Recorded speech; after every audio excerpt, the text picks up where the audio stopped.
Hello, everybody. Welcome to another episode of the Growth Invitation, where we are bringing on amazing women who are from all over the world to share their story of their challenges and their growth as an invitation to you all and an inspiration to you all to actually get started on your journey as well, because no matter where you are, who you are, what you've experienced, and what your starting point is, you can always choose to grow. And I want to bring these women in to share with you their story to inspire you to do just that, so you can live your dream life. And today I have my favorite website designer on with me, Freya Padmore. Hello, Freya. Hello, thank you for having me. I'm so excited to be here. I'm so happy to have you, and we work a lot together. Probably people have seen us a lot together on socials as well, because we're always together. We're like a duo at this point. I really feel like we're a proper duo at this point, and it is an amazing thing that we can actually bring you on and to share your story about entrepreneurship, because we have pretty much grown together on this thing called entrepreneurship. And you've grown a lot more than I have today, and I'm kind of like, there's still some few I feel like you're just like a few steps ahead of me in figuring this all out. So I'd love for you to actually share with everyone, a little bit about who you are, outside of the website designer, why you do what you do, and then a little bit more about your story as an entrepreneur. Yeah, thank you. I mean, it's hard when you say, "Oh, tell me more about you outside of website design," because it's so it's what I love. So I love talking about it. But I guess outside of website design, I'm based in London. It is like the city of my dreams. When I finished university, I was like, that's where I want to live. I want to go to London as soon as possible. So yeah, I'm a very proud Londoner at this point. I love living here, exploring all it has to offer and things like that.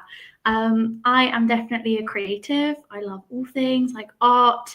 I'm a big art journaler. I love collage, things like that. So that's my creative outlet. And I'm a massive nerd as well. I love all things geeky and techie, which it makes sense why I've ended up as a web designer. It's like the perfect combination of the two. So that's who absolutely. I am outside of my business. Yeah. Yeah, totally. And also, if you just show everyone your glass, I think it's got loads of smiley faces on it. It's And sunflowers. sunflowers, yes, that is the representation of Freya. Literally, she is all sunshine and loads of sunflowers everywhere, in her vibe and in her energy, and that's why I love her so much. Oh, thank you. Yeah, sunflowers have become part of my personal brand at this point. I would wear my sunflower dungarees, like my Lucy and Yak dungarees. I'd wear them to pretty much every networking event that I went to. So anyone connected with me on LinkedIn has probably seen me in my sunflower dungarees. They're definitely part of my brand at this point. I love it.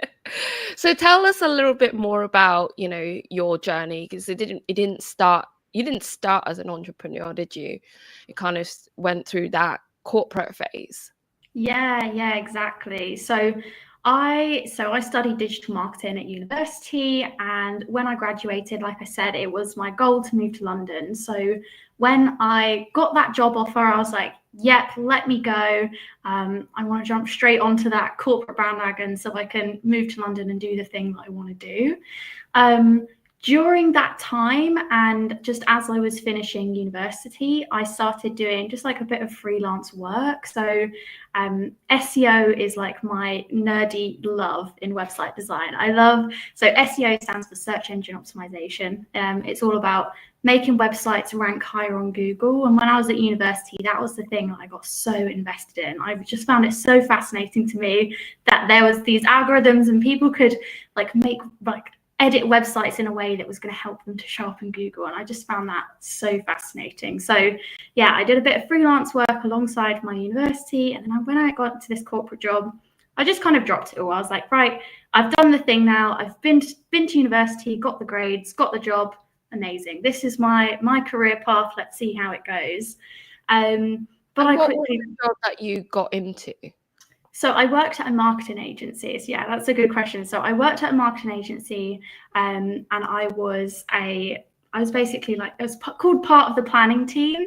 So I was that client-facing role where I helped to create media plans for big companies that we all probably know and use every single day. And I was helping to create media plans for them, explaining how we performed each week, things like that. So that's what I was doing in this corporate job.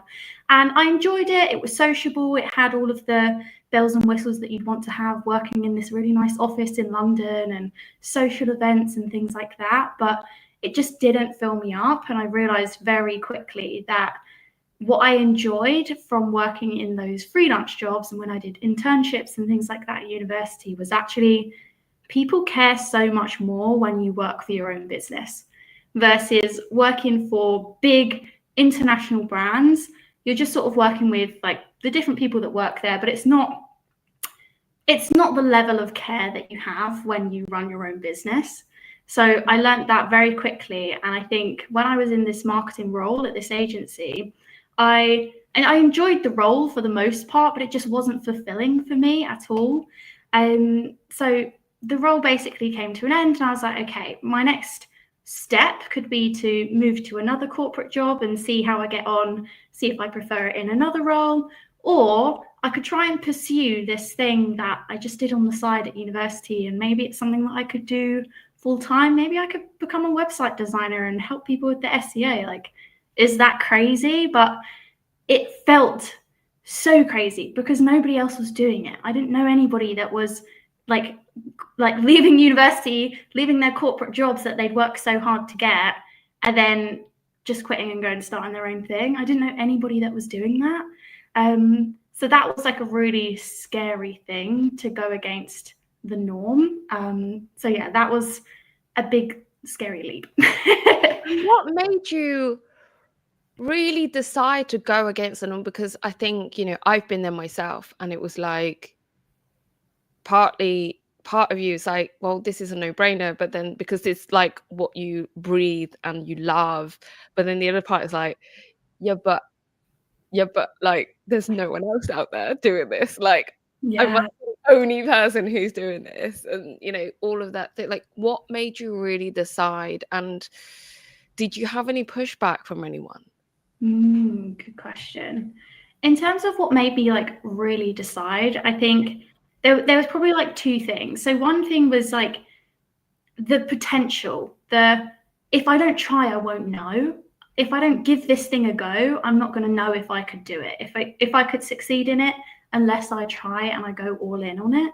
And I think the fact that my full-time 9 to 5 came to an end, and I was like, this is the perfect opportunity for me to take this full time and see how it goes. So that was one thing, was just like, I know there's potential within me and I'd love to see how that goes and take that risk on myself. So that was one thing. But then in terms of going against the norm, I think I was starting to, particularly just like online and communities on Instagram and things like that, see that other people were doing it and seeing success. And I think when I started to surround myself with people that were doing something similar, they were starting their own businesses, particularly online businesses. It was those external influences that reminded me that it was possible, and that's a thing that could actually happen and you could succeed in it. It kind of gave me that extra oomph to try. And that's been a big part of my journey, actually, is the community that I have built and the people that I've met along the way. Yeah, and I think I totally agree. It's so important because when you come from a corporate, everyone is a corporate employee, and they think like a corporate employee, and then it actually takes a while to find the people who go, oh no, wait, there's like another side of the world. It's almost like a separate, not that they're like different human beings, and it's not like they're aliens or anything, but it's just kind of like there is a different way of thinking. and there's a Totally. way of being. And that difference is quite visible when you start playing with people who are in both worlds and you go, oh, actually, there is a bit of a difference. Yeah.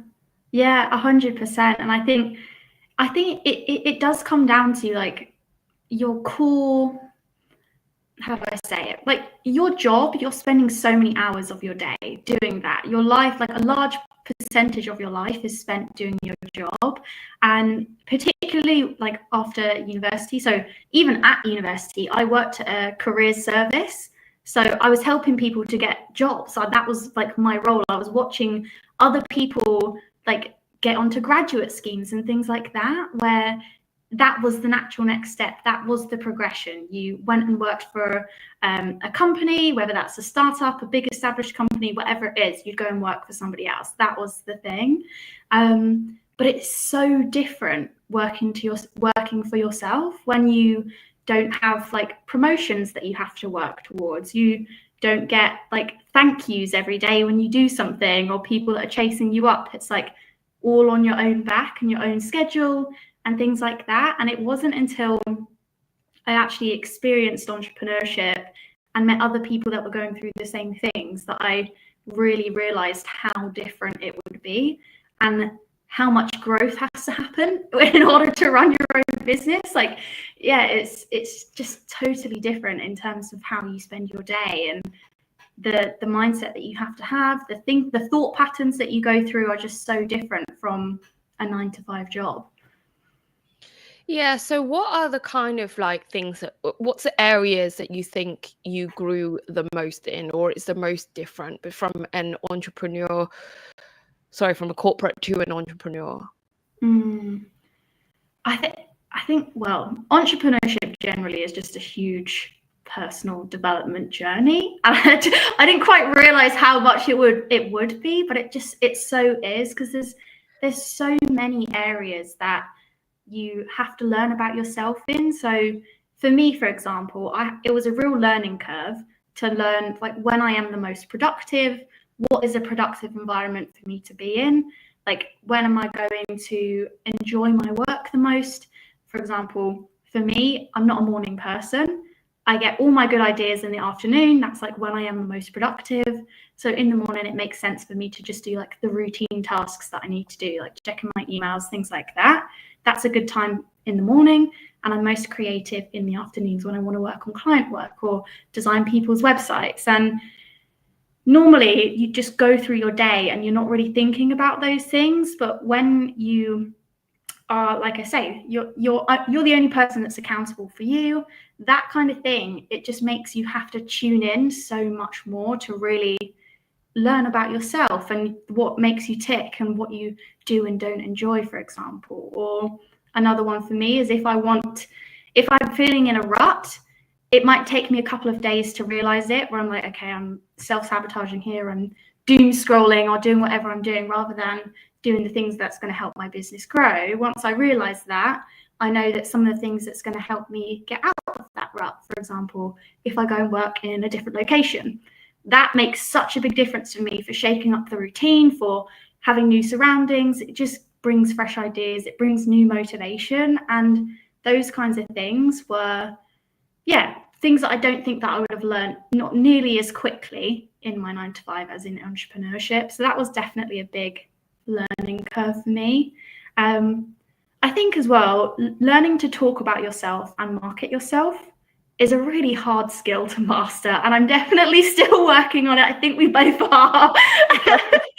It's one of those things that we have to constantly be doing as business owners, but it doesn't feel, I think, particularly like as a British person, it doesn't come naturally to brag about yourself. It's like we need to be like be modest, be humble, don't brag about yourself and your achievements and things like that. But that's literally what marketing is. It's like every day you need to talk about yourself and what you can do and how amazing you are and things like that. And it feels so unnatural almost. So yeah, that's been a big learning curve for me. Even in person at networking events, for example, it feels weird to talk about yourself and brag about yourself face to face with somebody. I don't know if you experienced that as well, but yeah, that's quite a Yeah, different thing. I love that you bring that up, because I think definitely it's one of the things that I experienced the most. I found the hardest, especially at the beginning of networking. Um, I was a very shy person before I did my personal development. Like, I couldn't even go to the supermarket on my own. That's the kind of person that I was like, can't talk to anyone. Like, it's not about don't talk to strangers. It's like, people are going to judge me. So going to networking events for the first time was like, what do you mean? I need to say something about myself for a whole minute? Like, Yeah. I'd rather plank for a minute. It's kind of like that. But then, like you say, you kind of like get used to it. But then also, what I notice is that when you're in the right environments, you're just kind of just talking about the thing that you do with passion, rather I gotta like sell myself. I think that also is really important. From me, I've been to different networkings, so many different networkings, where sometimes I feel like, okay, I'm just here to like hand out a card and I'm gonna like sell myself somehow. Like, but it's a switch. I do recognize that it's an absolute switch from, I need to give out my business cards. I need to tell everyone, and you need to either like me or you don't. Like, you're either. It's like two camps. You're either a client or you're not. I kind of like, that's how I started my networking, and it put so much stress on me, because I was like, but what if they're not? Does that mean I've wasted my time? Yeah. Kind of thing. But then actually, as I got used to it, and I got more comfortable with just talking in general, I realized that actually just having a chat in general is already okay. Just human to human connection is all good. And I think that was a big switch for me as well, from that perspective, and just saying, hey, this is what I do. I know this. I know what you're going through, but this is how I can help, because I've just gone through it. I feel like that's like a mindset switch, which a lot of people find really hard. Definitely. I'm definitely in those stages of business where you need a new client. At the end of the day, when you run your own business, you need to pay the bills. You've got there are responsibilities that you have and you have to pay for. So sometimes it can be hard when you need a client to take that switch off from, are you a potential client or not? And I totally get that is difficult. And I definitely found that difficult. But actually, when you make that switch and you start thinking, okay, like, it doesn't matter if this person's a client or not, I'm just here for the connection, like you say, to have a nice conversation with somebody, to find something that you can connect over and relate to each other about. Those connections are often way more powerful than anyone you would have spoken to with the mindset of, are you going to be a client or not? Like, those kinds of people are my favorite people to work with. They're the best people for referrals and things like that. Like, that kind of community, rather than just network, it's so much more powerful and so much more impactful. And I think, like, for us, for example, we've become such good friends, and we met at a networking event. And that wasn't like, oh, am I going to be your client, or are you going to be my client? That was just, oh, I really like your energy, and then you invited me for coffee, and I was like, no brainer. And now we're like business besties. Like, and that's the thing, when you go in with the open-mindedness of like, who do I like the energy of, the results are tenfold and so much more impactful than you could ever hope for. Yeah, I really agree with that, and I love what you said there. And I do remember your sunflower dungarees, so I've definitely seen them. Those are really signature, and I do love them. What was I going to ask? One thing that people do who are thinking about going into entrepreneurship or starting their own business, like whatever their age, will have this question: what if it doesn't work? What if I fail? Or like, do you ever get scared at any point? Yeah. I mean, definitely I get scared. Like every day when I see a bill come out of my bank account, I'm like, oh God, oh no, what have I done? Of course, there's definitely fear, but I think I would just want to counteract that with, well, what if it goes right? What if everything that you hoped would happen happened? What if more than you could ever imagine happened? What if you meet like some people that you're going to have friendships with for the rest of your life, people you could never have even imagined meeting? What if you have an experience that totally changes your outlook on the world? What there are so many things that can happen, so many things you can learn about yourself. And if it doesn't work out, it doesn't work out. But what if it does work out? That would be my response to that, is like counteract the fear with imagination and what you could achieve. That's going to get you further than fear holding you back. Oh, I absolutely love that. I have a quote on my wall. Let me see if I can remember it. I can't read it from here, but if I can remember. I think it's something along the lines of like, don't let your fear of failure let nothing happen, or something like that. Something along those lines. And I think it's one of those, I love how you just shared, you can just switch it, change your what ifs to positive what ifs. Like, it's still what if, because there's no guarantee, right? There's no guarantee it's gonna go. It's not no guarantee it's gonna go right. But I guess and I don't know if you experienced this, the only guarantee that I had was that I guarantee that if I stay here in this current thing that I'm doing and not doing the business that I really want, and not, for me it was doing coaching, for you maybe a website, is I can guarantee I'm gonna be pretty miserable until I give it a go. Yeah, 100%. And it's that thing of, you don't know until you try. That was one of the things that drove me to it, was I have potential within me, and I think I'd be doing myself a disservice if I didn't even give it a go. Like if I didn't even try, if I didn't explore the avenue, because what's the worst that could happen? Have you got food on the table and a roof over your head? Yes, then it's all okay. You can go back, you can find another job, you can work in a shop, you can do whatever you need to do to get by. There are options to help make it happen, but like, take that risk on yourself, because no one else is going to take that risk for you. You're the only person that you can rely on to achieve what you want to do, which for me is such an empowering thought and an empowering thing to get to an experience. Like, it is a privilege as a business owner to be able to be fully in control of what you do, what you achieve, what you just the potential in front of you. And everything that you do achieve and you do succeed in or don't succeed in, like, that's all down to you. It's not you're waiting for a promotion or you're waiting for somebody to see potential in you.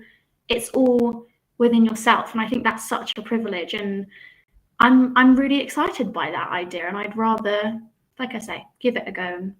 If it doesn't work out, there are other options. It doesn't disappear and you'll never be able to get a job again, kind of thing.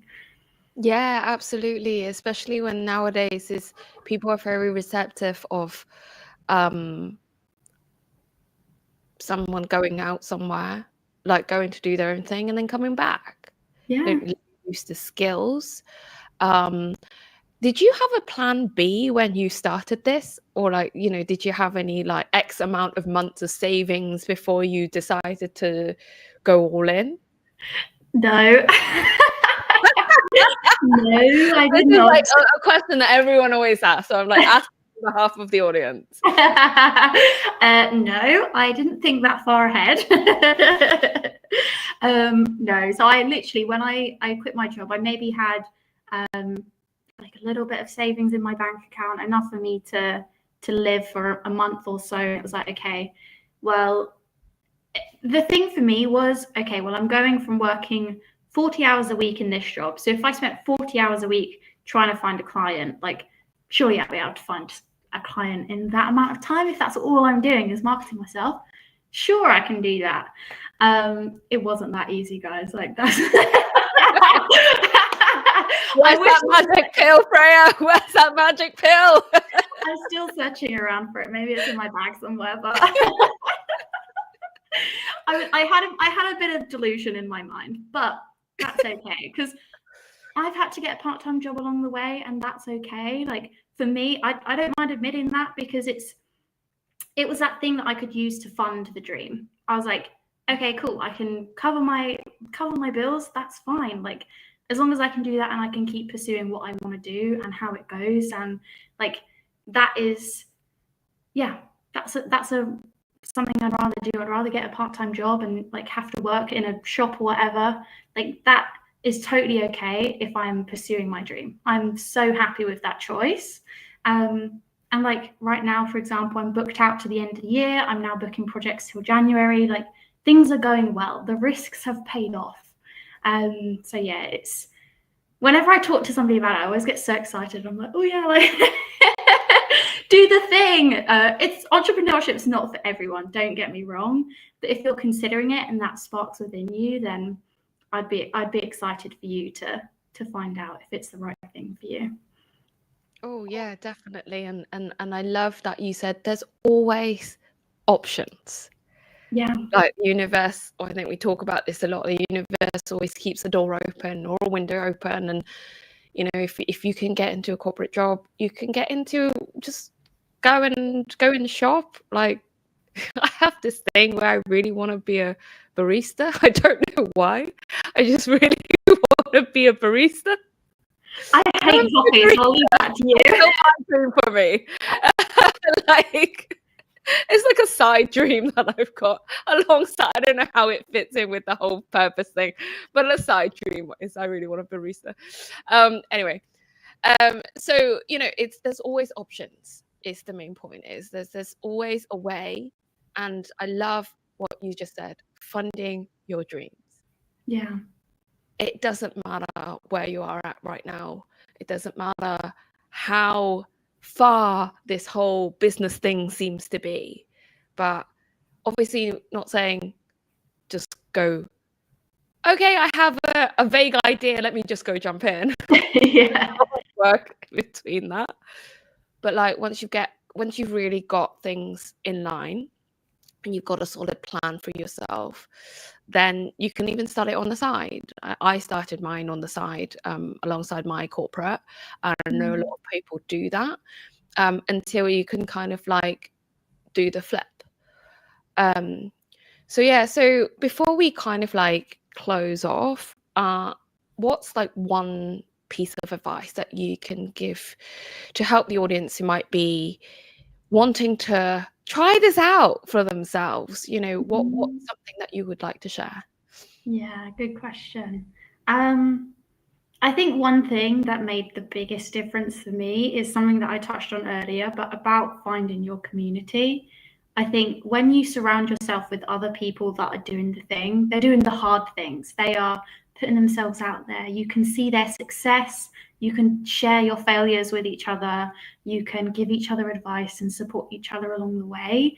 Like, that community is so invaluable. It's more valuable than any course you will invest into, like anything. Like, it is just the most important thing. And if they will keep you going when times are tough, they will inspire you when things are going right to achieve even greater things. So that would be my one advice, is to surround yourself with other people that are doing the hard things. Yeah, that would be the one thing that I would suggest. Yes, I love community, so that's like absolutely my bag. And I think we've both found a lot of value in having a community and actually supporting each other. Like, even just between the two of us, we don't do the same thing, but we're going actually on the same journey. So then we can kind of bounce ideas off each other. Even my favorite one is always like, what color should I make my click button on my Is it too bright? It's a serious consideration. But just having someone who has different knowledge to you really helps, because everyone's gone through their own thing. Everyone's got a slightly different path and a slightly different learning. So You never know, they might be the button expert that you've been always looking for. So yeah, that's absolutely, I highly recommend that as well. So for everyone who is interested in connecting with Freya, and all the sunshine that she is, please do connect with her on her Instagram. I've just put it up here on the screen right now, so you can find her and connect with her and just see what she's up to. It doesn't have to just be if you're looking for a website. It can just be, pure connections as well, right, Freya? Just to see, just to get curious. Definitely. I mean, I don't just talk about websites on there, I promise. Like business, all things techie, all things like, and if you just want somebody to talk to about business, about getting started, more than happy to have a conversation about it. Or several. Let's get on a call. I don't mind. Amazing. Thank you so much for your time today. I've really enjoyed our conversation. I hope you have as well. And I know that the audience would absolutely love what you shared, because it's such an important thing for someone who wants to consider being an entrepreneur and starting their own business. So you've shared a lot of valuable insights today from personal journey, which is, you can't get it any better than someone who's just gone through the journey. So thank you so much for sharing and just being open and honest, and your usual smiley, sunny self. Thank you so much for having me. Honestly, I've had so much fun. So yeah, it's been amazing. Thank you. And thank you everyone who is watching. And thank you to everyone who's watching the replay. And we will see you again at the next episode. Bye for now.